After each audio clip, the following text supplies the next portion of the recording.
2025 সালের এসএসসির ফল পুনর্নিরীক্ষণে অনিয়মের অভিযোগ পেয়ে রোববার সকালে চট্টগ্রাম শিক্ষা বোর্ডে যায় দুদকের দল। এতে পাওয়া গেছে অভিযোগের প্রমাণ। উত্তরপত্রে বাড়তি নম্বর না পেলেও 19 শিক্ষার্থীর 34টি উত্তরপত্রের বিপরীতে বাড়তি নম্বর পাওয়া গেছে ফলাফল শিটে।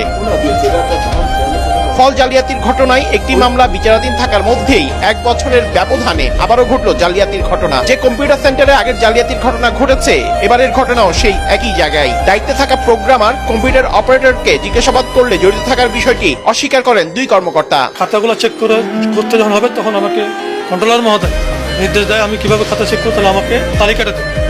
কন্ট্রোলার মহোদয়ের নির্দেশে আমাকে তখন ওই তালিকাটা তৈরি করে আমাকে দিতে হয়েছে। ওরা ওখান থেকে ওনারা ওই প্রিন্ট দিতে বলছে, আমি প্রিন্ট দিছি এতটুকু। এখন ওখানে ভিতরে প্রোগ্রামার ও সহকারী প্রোগ্রামারের দপ্তর থেকেই অনিয়ম হয়েছে বলে জানায় দুদক।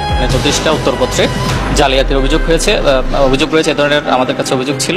আমরা এসে আমরা যে সংশ্লিষ্ট যে খাতাগুলো যেগুলোতে জালিয়াতির অভিযোগ রয়েছে ওই খাতাগুলো আমরা দেখেছি।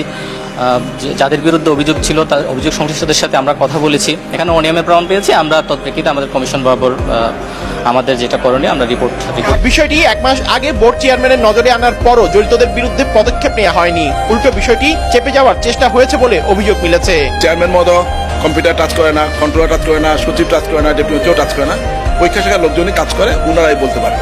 এর আগে 2023 সালের এইচএসসিতে ছেলের ফল জালিয়াতির অভিযোগে সাময়িক বরখাস্ত হন চট্টগ্রাম শিক্ষা বোর্ডের সাবেক সচিব নারায়ণ চন্দ্রনাথ। ওই ঘটনায় শিক্ষা বোর্ড থেকে করা একটি মামলা এখনো বিচারাধীন।